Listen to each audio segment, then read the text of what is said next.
미국 상원의 채플을 담당하셨던 우리 리처드 헬버슨 목사님이라는 분이 계셨습니다. 이분이 미국 교회를 진단하시면서 하신 말씀이 있는데요, 이 말씀을 한번 소개를 하고자 합니다. 이분이 이렇게 이야기를 합니다. 교회는 그리스로 이동해 철학이 되었고, 로마로 옮겨가서는 제도가 되었다. 그 다음에 유럽으로 가서는 문화가 되었다. 그리고 마침내 미국으로 왔을 때 교회는 기업이 되었다라고 그렇게 이야기를 합니다. 처음에 복음이 그리스로 전하면서는 이 그리스에 발달되어 있었던 철학을 만나게 되었고요, 로마에서는 처음으로 기독교가 국교가 되는 일이 벌어졌습니다. 그래서 이분이 교회가 로마로 가서는 제도가 되었다라고 이야기를 했고요, 그리고 우리가 유럽을 방문할 때 그 발달된 기독교 문화를 발견하면서 이분은 유럽으로 교회가 가서는 문화가 되었다라고 이야기를 하고, 그리고 안타깝게도 미국으로 와서는 기업이 되었다라고 이야기를 합니다. 여러분, 기업이 되었다라는 이 말은 교회가 비즈니스가 되었다라는 그 말과도 크게 다르지 않는 진단입니다. 우리가 좀 더 교회에서 많이 쓰는 표현으로 하자면, 미국으로 와서는 교회가 개교회 중심주의가 되었다, 우리가 이렇게 표현해 볼 수도 있을 것 같습니다. 개교회 중심주의라는 것은 우리 교회만 잘 되면 된다라는 생각입니다. 이 도시 안에 작은 교회도 있고 개척 교회도 있고 힘든 일을 당하는 교회도 있지만, 그러나 다른 교회는 모르겠고 우리 교회에 사람들이 많이 오면 되고 우리 교회에 헌금을 많이 하면 되고, 그래서 우리가 예배드리는 장소가 더 좋아지고 커지면 된다. 여러분, 그런 마음으로 신앙생활 하는 것을 개교회 중심주의라고 그렇게 이야기를 합니다. 제가 일전에 한번 새벽기도 때 한번 소개를 드린 기억이 납니다. 제가 동부에서 공부하면서 우리 교육 전도사로 우리 교회를 섬겼던 시절에 있었던 일입니다. 어느 날 교회 가니까 우리 안수 집사님들이 몇 분 모여서 싱글벙글 하시면서 이야기를 하고 계셔서, 제가 무슨 좋은 일이 있으셔서 주일 아침부터 이렇게 싱글벙글 하십니까? 라고 하니까 그분들이 그렇게 이야기하시더라고요. 전도사님, 조금 있으면 우리 교회 교인이 조금 더 늘어날 겁니다 라고 이야기하세요. 아니, 어째서 그렇습니까? 옆에 있는 그 교회가 싸워서 깨졌다고 합니다 그러시더라고요. 여러분, 이것이 어쩌면 이 리처드 헬버슨 목사님이 이야기한 개교회 중심주의입니다. 어떻게 보면 다 같은 하나님의 교회라는 생각이 있으면, 이웃교회에 어려움이 있으면 먼저 마음 아파하셔야 되잖아요. 그런 일을 통해서 상처받는 교인들에 대한 마음 아픔과 기도가 먼저인데, 그 교회가 깨어졌으니 우리 교회 교인들이 몇 명 더 올 것이고 우리 교회는 교인들이 더 늘어날 것이다 라는 것을 통해서 싱글벙글하고 있다라면, 여러분, 그것이 이 땅에, 또 우리 한국 땅에 교회들이 그렇게 개교회 중심주의로 아직도 좋은 교회들이 많이 있고 아름다운 교회들이 많이 있지만 조금씩 그렇게 변해가는 교회들의 모습이 아닌가 생각해 봅니다. 그런데 여러분, 성경은 어디를 봐도 개교회 중심주의에 대해서는 말하지 않아요. 성경 어디를 봐도 우리 교회만 잘 되면 된다라고 말씀하는 구절이 아무 데도 없습니다. 오히려 성경은 개교회 중심적인 교회가 아니라 선교적 교회가 되라라고 이야기합니다. 여러분, 선교적 교회가 어떤 교회입니까? 먼저 무조건 해외로 나간다고 해서 그것이 선교적 교회가 아니라, 성경이 이야기하는 선교적 교회는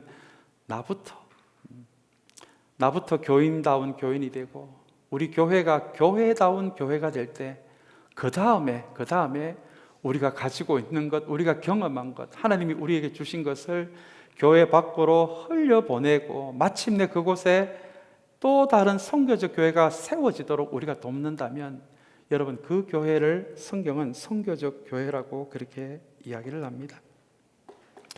오늘 우리가 읽은 본문은 얼핏 보면 예수님이 귀신 들린 어린 아이에게서 귀신을 내쫓아 보내주시는 이야기 같지만, 오늘 이 본문은 9장 전체 맥락으로 보자면, 여러분, 선교적 교회가 어떤 교회인지를 주님께서 제자들에게 가르쳐 주시고 그것을 위해 준비시켜 주시는 말씀이 오늘 우리가 읽은 이 본문의 내용입니다. 사랑하는 여러분, 오늘 이 본문을 통해서 다시 한번 올 한 해 선교적 교회가 되어 봅시다라는 마음으로, 한 걸음이라도 나아가 봅시다라는 마음으로 우리 교회가 출발을 했는데요, 오늘 이 마가복음 9장을 통해서 다시 한번 우리 안에 조금이라도 개교의 중심적인 마음이 있다면 그 마음이 예수 그리스도 안에서 다시 한번 그 마음이 좀 정리가 되는 오늘 이 예배 시간이 될 뿐만 아니라 다시 한번 선교적 교회로 한 걸음이라도 나아가는데 우리에게 도전이 되고 격려가 되는 오늘 이 말씀의 시간이 되시기를 간절히 소망합니다. 오늘 우리가 읽은 본문은 우리 9장에 나오는 후반부에 해당되는 이야기입니다. 우리 마가복음 9장에 나중에 한번 시간 되실 때 앞부분을 보시면 우리가 잘 알고 있는 변화산 이야기가 등장합니다. 우리 변화산에서 무슨 일이 일어났는지 아마 많은 분들이 알고 계실 것 같습니다. 예수님이 베드로, 야고보, 요한을 데리고 변화산에 올라가셨죠. 그러자 그 꼭대기에서 예수님의 몸이 영광스럽게 변하는 신비로운 일이 벌어지고요. 그리고는 구약에만 등장하는 엘리야가 등장하고 모세가 등장합니다. 그리고 나서 이 엘리야와 모세가 영광스러운 몸으로 변화되신 주님과 대화하는 장면이 바로 오늘 본문 바로 앞부분에 나오는 이야기입니다. 그것을 옆에서 보는 베드로가 너무너무 놀랐어요. 이게 얼마나 엄청난 장면입니까?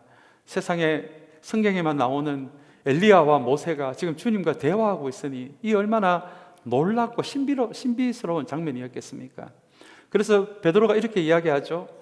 주님, 이곳에 초막 셋을 지어서 하나는 주님을 위해, 하나는 모세를 위해, 하나는 엘리야를 위해, 그리고 우리가 이 세 분을 잘 모시면서 이 산 위에서 우리가 좀 같이 살았으면 좋겠습니다. 그런 내용의 이야기를 베드로가 하게 됩니다. 그러자 주님은 그 좋은 생각이다. 이제 우리 한번 산 위에서 한번 같이 살자라고 말씀하지 않으시고 주님은 놀랍게도 베드로, 요한, 야고보를 데리고 다시 산 아래로 내려오시는 그 장면이 이어집니다. 그리고 그 다음에 맞닥뜨리는 장면이 주님이 산 아래로 내려오자 수많은 사람들이 모여 있고 수많은 사람 가운데 어릴 때부터 귀신 들린 한 아이의 아버지가 주님께 말을 건네는 그 내용이 오늘 본문에 처음에 해당되는 내용입니다. 이렇게 마가복음 9장 전체를 통해서 산 위의 사람들, 산 아래의 사람들, 혹은 산 위의 종교, 산 아래의 종교를 아주 예리하게 비교를 하고 있습니다. 마가가 그리고 있는 산 위의 종교는요, 그곳에 신비가 있고 거룩함이 있습니다. 은혜가 있습니다. 그곳엔 아무리 봐도 예수님과 모세와 엘리야가 있는 곳엔 죄가 보이지 않아요. 그냥 편안하고 정말 거룩한 곳으로 그렇게 그려지는 것이 산 위 변화산의 장면이고요. 그런데 산 아래로 내려오자 벌써부터 악한 영이 한 사람을 점령을 해서 그 사람의 삶을 파괴시키고 나가는, 정말 죄가 움직이고 있고 악이 움직이고 있는 그 모습이 산 아래의 모습으로 마가는 그렇게 묘사하고 있습니다. 그래서 여러분, 이 말씀이 오늘 이어지는 이 말씀이 선교적 교회와 가깝다, 그것을 말해주는 말씀이다라고 말씀드린 이유가 바로 여기에 있습니다. 만약에 주님이 제자들과 함께 산 위에서 그 신비한 곳에서 죄도 없고 거룩한 곳에서 같이 살자라고 했으면 아마 기독교는 그저 높은 산에 올라가서 우리끼리만 있는 그런 종교가 되었을 텐데요. 그러나 주님은 그렇게 말씀하지 않으시고 이제 너희가 이 위에서 은혜를 경험하고 거룩함을 경험했으면 너희들이 있어야 할 곳, 앞으로 너희들을 통해서 세워질 교회가 있어야 할 곳은 산 위가 아니라 여전히 죄와 악이 사람들을 무너뜨려가는 그 산 아래가 너희가 있어야 할 곳이고, 산 아래에 교회가 있어야 하고, 그 교회가 산 아래에서 자신의 삶이 파괴되어져 가는 삶을 복음으로 회복시키고 그 사람을 하나님이 원래 의도하신 사람으로 세우는 그 일을 해야 할 곳은 산 위가 아니라 산 아래라고 말씀하시는 그 내용으로 연결되는 것이 변화산 이야기, 그리고 오늘 귀신 들린 한 아이가 있는 산 아래에 있는 그 이야기가 연결되어져 있는 이유입니다.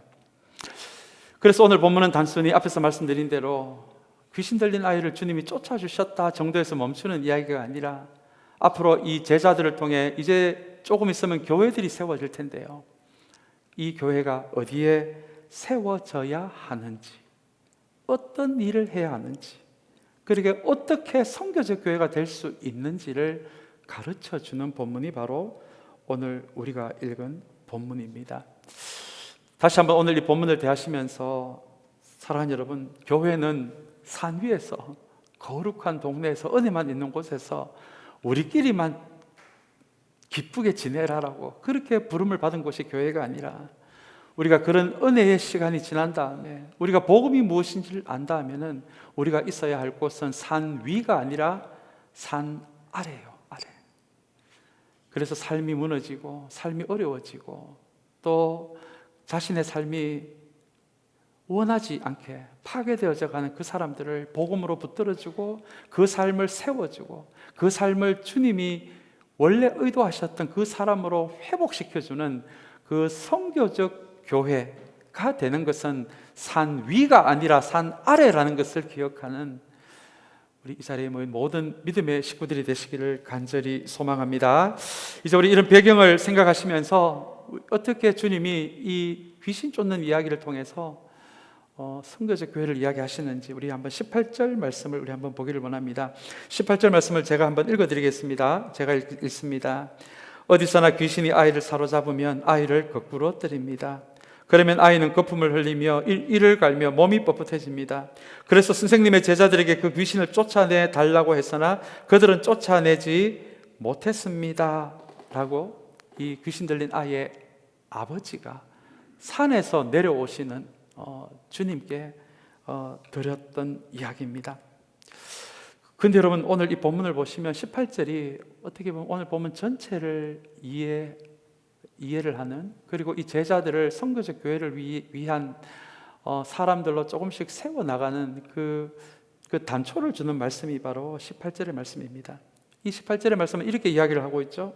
선생님의 제자들에게 그 귀신을 쫓아내 달라고 했으나 그들은 어떻게 했다고요? 쫓아내지 못했다라고 이야기합니다.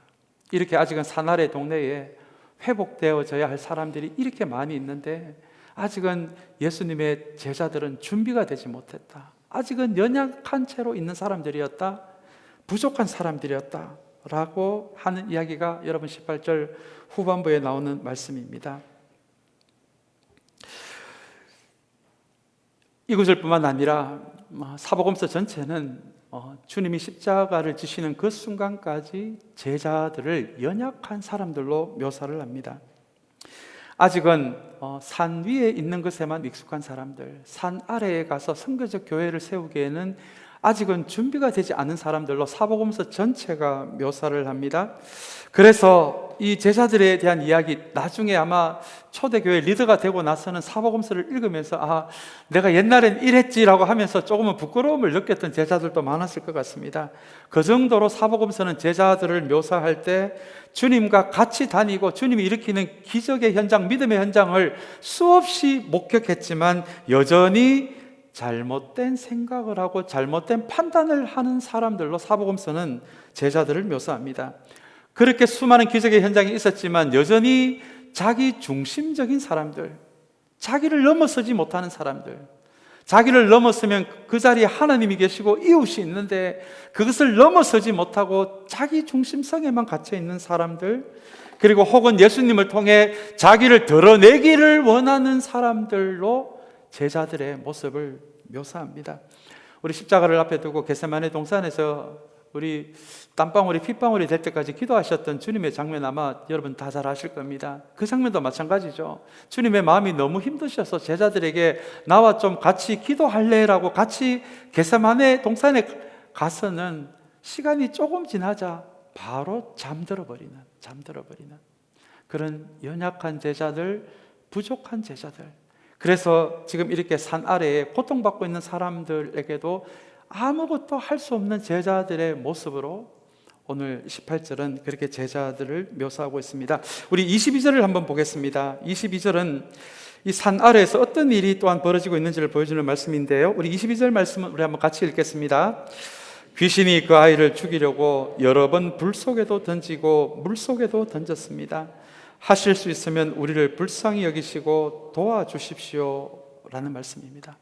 22절 말씀은 이 세상에 여전히 존재하고 움직이고 있는 악한 영이, 악한 존재들이 한 사람에게 들어갔을 때 그 사람들을 그냥 거의 자기 파괴적인 모습으로 그 사람을 몰고 가는, 실제 이 세상에서 아직도 움직이고 있는 악한 영들이 어떤 일을 하고 있는지를 우리에게 보여줍니다. 그냥 조금만 이 아이를 괴롭게 하는 정도가 아니라 이 악한 영이 이 아이를 죽이려고, 이 어린아이를 물속에도 뛰어들게 하고 불 속에도 뛰어들게 하는, 그래서 한 인생을 완전히 망가뜨리는, 파괴하는 그런 일을 악한 영이 하고 있다라고 우리에게 그렇게 설명하고 있습니다. 그래서 여러분, 성경은 이 악한 영은 죽이는 영이요, 하나님의 영이신 성령은 살리는 영이라고 그렇게 묘사를 합니다. 여러분들 잘 아시는 대로 오늘 이 본문이 보여주는 이 악한 영은, 악한 실제는 한 사람의 인생을 파괴하고 죽음으로 몰아가고 있지만, 하나님의 영이신 성령은 우리를 살리는 영이십니다. 회복시키는 영이십니다. 우리에게 생명과 무엇이 옳은 일인지 그런 일인지를 분별하게 하는 분별력을 성령은 또한 우리에게 주십니다. 또한 성령은 우리의 영혼을 맑게 하셔서 우리를 넘어 하나님을 보게 하고 이웃을 보게 하는 일도 성령이 우리에게 하시는 일입니다. 그 반면에 악한 영은 우리를 죽이는 영입니다. 하나됨을 깨트리는 영입니다.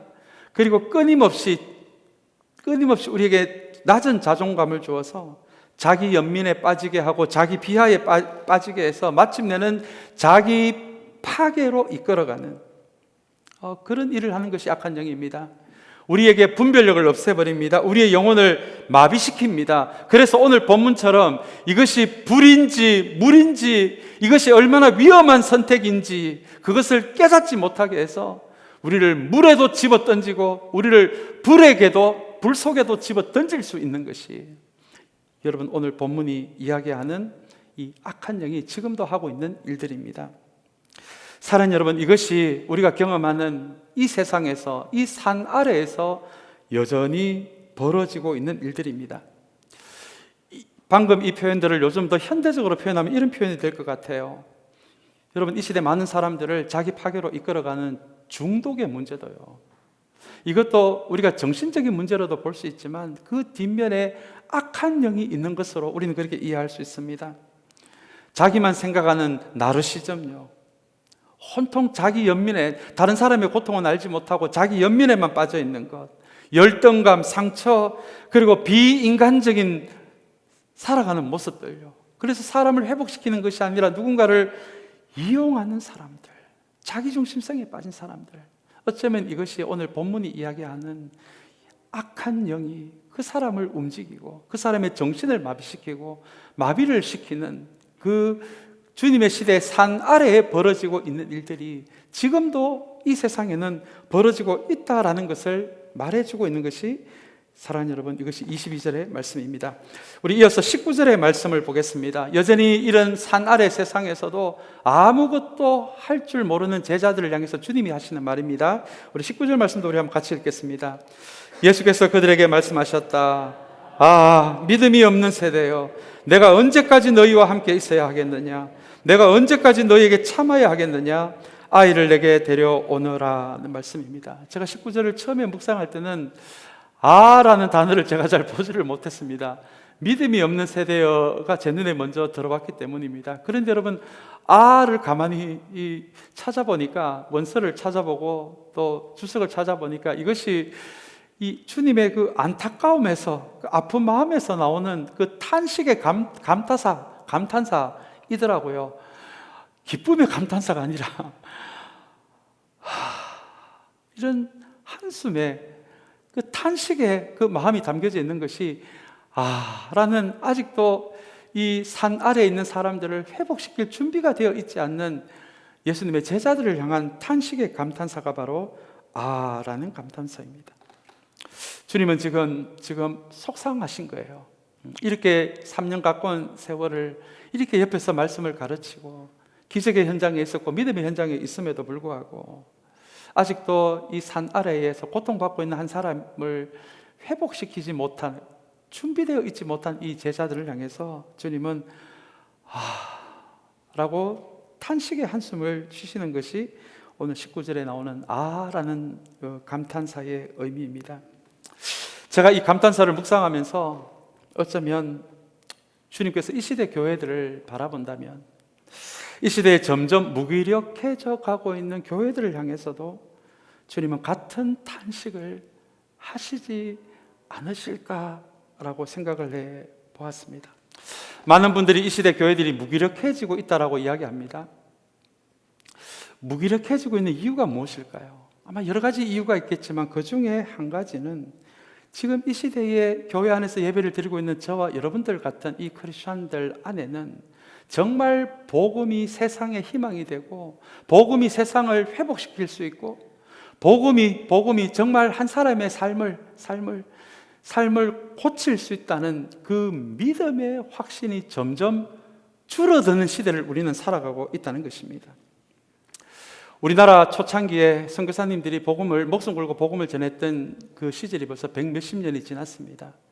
그런데 여러분, 우리나라의 선교사님들이 초창기에 복음을 가져와서 그때 초창기에 세워졌던 교회 이야기를 한번 나중에 기회가 되실 때 그런 책을 한번 읽어보신다면 거의 초대 교회와 비슷한 이야기가 펼쳐졌더라고요. 초창기 교회들은 선교사님들과 함께 이 복음 위에서 나라가 돌보지 않는, 나라가 버렸던 나환자들을 모아서 기독교 나환자 공동체를 세워줍니다. 나라가 돌보지 않는 고아들을 모아서 학교를 세워줘요. 특별히 그 시대 여자 고아 아이들을 모아서 세운 학교가 여러분 지금 서울의 정신여고입니다. 그리고 그때는 교회들이 앞장서서 학교를 세웠고요, 병원을 세웠고 전염병 퇴치 운동에 앞장섰습니다. 특별히 백정의 아들요, 가만히 놔두면 그 시대에 백정으로 밖에 살아갈 수밖에 없는 그 사람을, 아마 그 이름이 최춘향이라고 아마 제가 그렇게 기억을 하고 있습니다. 그 사람을 세브란스 그 의료 학교에 보내서 그 백정 아들을 나중에는 독립군 주치의로 만드는 그 일들을 그 시대 교회들은 해내었습니다. 그래서 그 시대 문헌들을 보시면요, 그 시대 교회들은 그런 생각이 있었다는 거예요. 이렇게 복음으로 세상이 변하는 걸 보니까 이 복음으로 인해 세상이 변할 수 있고 세상이 회복될 수 있고, 그래서 이 복음은 세상의 희망이 될 수 있다라는 그 믿음을 가지고 그 시대 교회들은 살았다는 것입니다. 그러나 여러분, 이 시대는 어떻습니까? 그 믿음이 점점 없어져요. 그 믿음이 점점 없어지고 있습니다. 그래서 우리끼리 모여서 우리끼리 친한 관계로 지내는 그것에는 익숙한데, 정말 이 복음이 21세기를 살아가는 이 시기에도 이 산아래 동네에 여전히 자기 파괴적인 삶을 살아가고 있는 사람들의 삶을 이 복음은 고칠 수 있고, 그래서 이 복음이 여전히 이 세상에 희망이 될 수 있다는 그 믿음이 점점 없어지고 있는 이 시대에 우리 주님이 오신다면 우리를 향해서도 주님이 라고 하시지 않으실까요? 그렇게 본다면 이 19절까지는 조금은 어두운 이야기, 조금은 회색빛 같은 이야기들이 이어지다가 우리 23절, 24절에서 이 전체의 흐름이 바뀌어지면서 준비되어 있지 못하는 제자들을 깨우는 말씀들이 이어지는데요, 우리 23절, 24절 말씀을 우리 한번 저와 여러분이 한번 같이 읽기를 원합니다. 아마 이 본문의 좀 핵심적인 말씀인데 우리 한번 같이 읽겠습니다. 예수께서 그에게 말씀하셨다. 할 수 있으면이 무슨 말이냐? 믿는 사람에게는 모든 일이 가능하다. 그 아이 아버지는 큰 소리로 외쳐 말했다. 내가 믿습니다. 믿음 없는 나를 도와주십시오. 라는 말씀입니다. 제자들의 무기력함을 깨우는 그 예수님의 입에서 나오는 일성이 바로 23절입니다. 그 말씀이 바로 믿는 사람에게는 모든 일이 가능하다라는 말씀입니다. 그런데 여러분, 이 말씀이 우리에게 익숙한 말씀이죠. 이 말씀을 우리도 때로는 자기 중심적으로 이 말씀을 사용하기도 하더라고요. 저 자신을 봐도.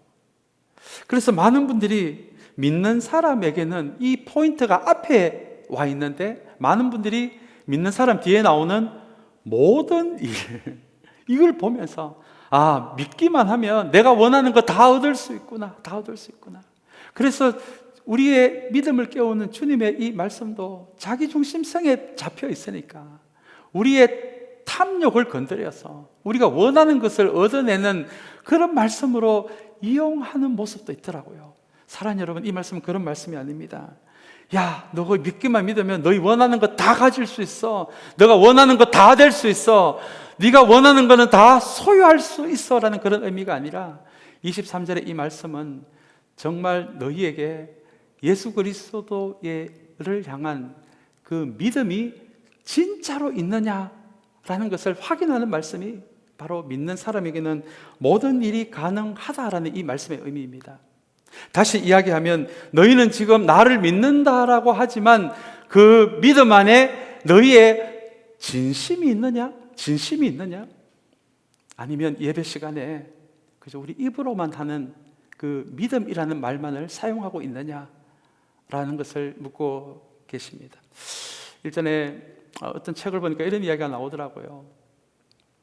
그 어떤 산부인과에서 이제 곧 출산을 앞두고 있는 산모가 이제 곧 출산을 임박하자 산부인과 의사가 그렇게 이야기를 합니다. 자, 심호흡을 하세요 라고 하니까 너무 정신이 없으니까 산모가 고통스럽고 그 의사가 심호흡을 하라니까 산모가 이렇게 이야기합니다. 심호흡. 아니, 그 말을 따라하지 말고 심호흡을 하시라니까요.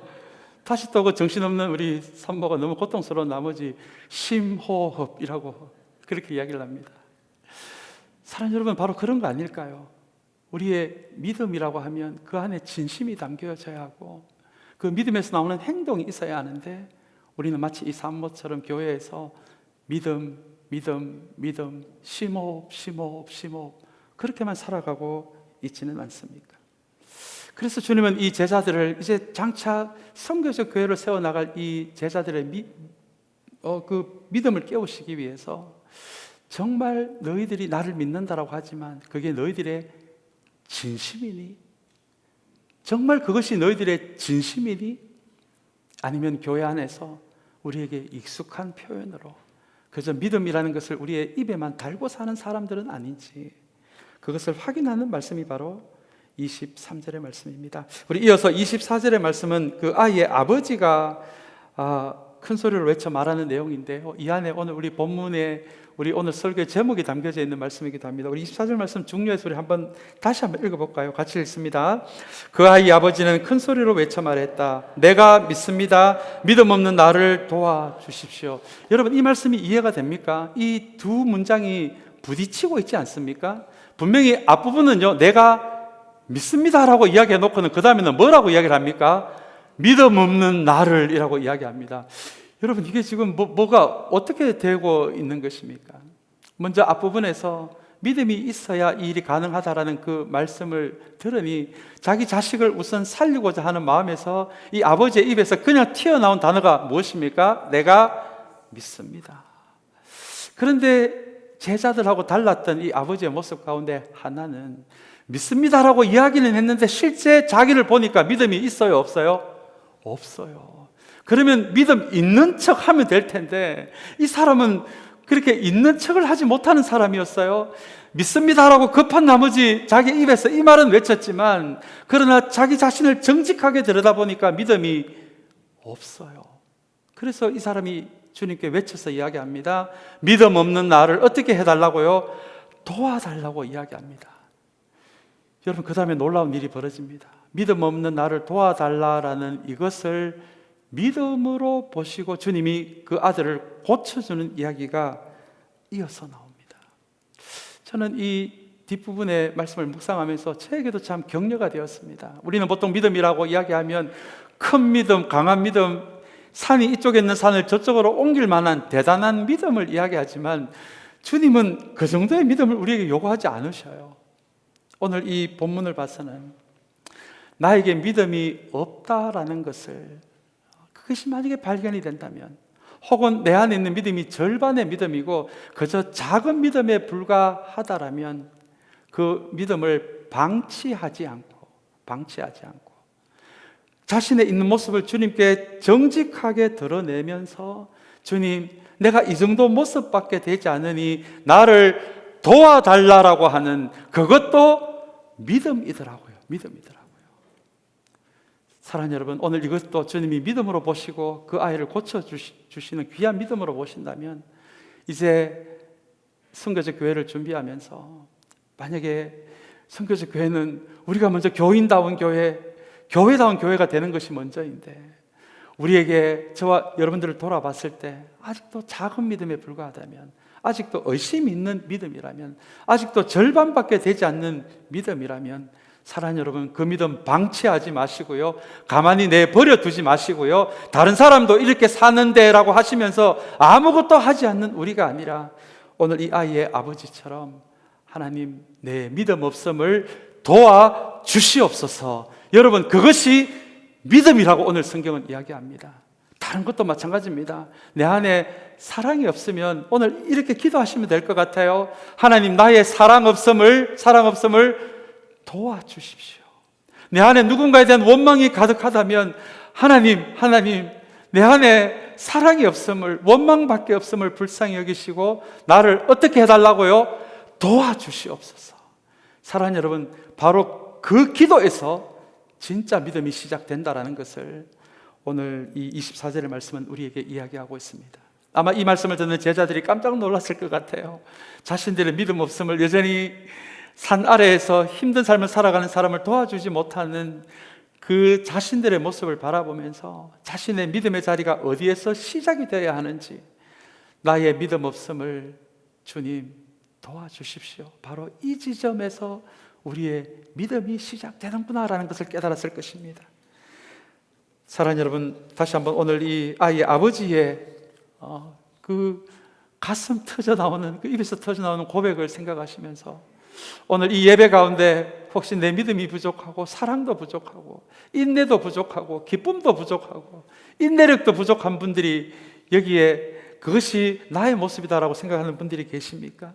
오늘 다시 한번 이 예배 시간을 통해서 여러분, 그 모습을 방치하지 마시고요, 하나님, 내 실제 모습이 이러하니 나를 도와주시옵소서. 여러분, 그것이 믿음의 시작이라는 것을 기억하는 우리 모두가 되시기를 간절히 소망합니다.